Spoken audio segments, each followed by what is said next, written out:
ഇപ്പോൾ ചിന്താജ്വരം മത്സരിക്കാൻ പോവാണ്. മോണോ ആക്ട് ആണ്. Judges please note chest number 21.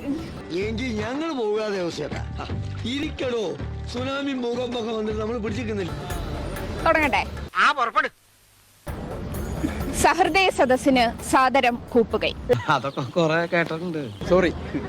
അങ്കണ തൈമാവിൽ നിന്ന് ആദ്യത്തെ പഴം അമ്മ. സോറി. അങ്കണ തൈമാവിൽ നിന്ന് ആദ്യത്തെ പഴം അമ്മ. എന്താ ഈ പറഞ്ഞതിന്റെ അർത്ഥം? തലയ്ക്ക് സുഖമില്ല തളർന്നു. സോറി. അങ്കണ തൈമാവിൽ നിന്ന് ആദ്യത്തെ പഴം അമ്മ. അടിപൊളി. അയാൾ എന്താ പറയുന്നേ? എനിക്കറിയാം എന്തോ കാര്യമായിട്ട് പറയണ. തൻ നേത്രത്തിൽ നിന്ന് ഉതിർന്നു ചുടു കണ്ണീർ.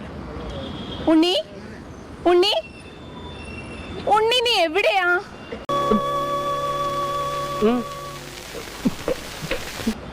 ഉണ്ണി, എന്റെ ഉണ്ണിയെ കണ്ടോ? ഒന്ന് കൊടുത്തിട്ട് കണ്ണാടി എടുത്ത് കാണിച്ചു കൊടുക്കണ അപ്പ കാണും. ഉണ്ണി, ഇത് എവിടെയായിരുന്നു? നിനക്ക് എന്താ അടി പറ്റിയത്? സകൽ നെട്ട് ഒറ്റ രാത്രിയോട് ലൂസാ. എന്താ ഉണ്ണി ഒരു കള്ള ലക്ഷണം?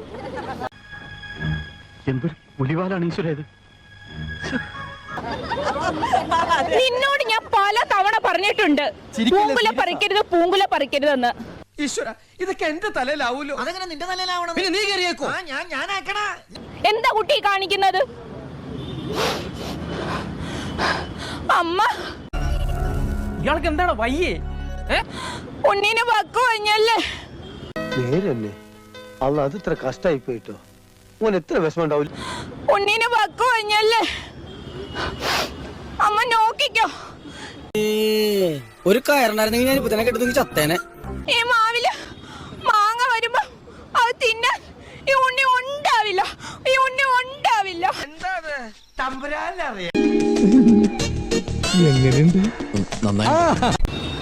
എന്റെ ഉണ്ണി, ഇത് തീർന്നില്ല. ഉണ്ണി, എന്റെ ഉണ്ണി എവിടെ? ഇത്രയും വലിയ ഗതികെട്ടവൻ ഈ ലോകത്ത് വേറെ ആരെങ്കിലും ഉണ്ടാവും എന്റെ കർത്താ? ഈ കുളിർക്കാറ്റ് അത് എന്റെ ഉണ്ണിയുടേതാണ്. കൊച്ചമ്മയ്ക്ക് എവിടെയോ കാര്യമായി തീ പിടിച്ചിട്ടുണ്ട്. ഇതിങ്ങനെ വച്ചോണ്ടിരിക്കാതെ വേഗം ഊതിക്കെടുത്തുന്നതാ ബുദ്ധി. വാക്കുകൾ കൂട്ടിച്ചൊല്ലാൻ വയ്യാത്ത കിടാങ്ങളെ ദീർഘദർശനം ചെയ്യും ദൈവജ്ഞരല്ലോ നിങ്ങൾ. വയലാർ എഴുതുമോ ഇതുപോലെ? ഞാൻ പോകുന്നു. Bye bye.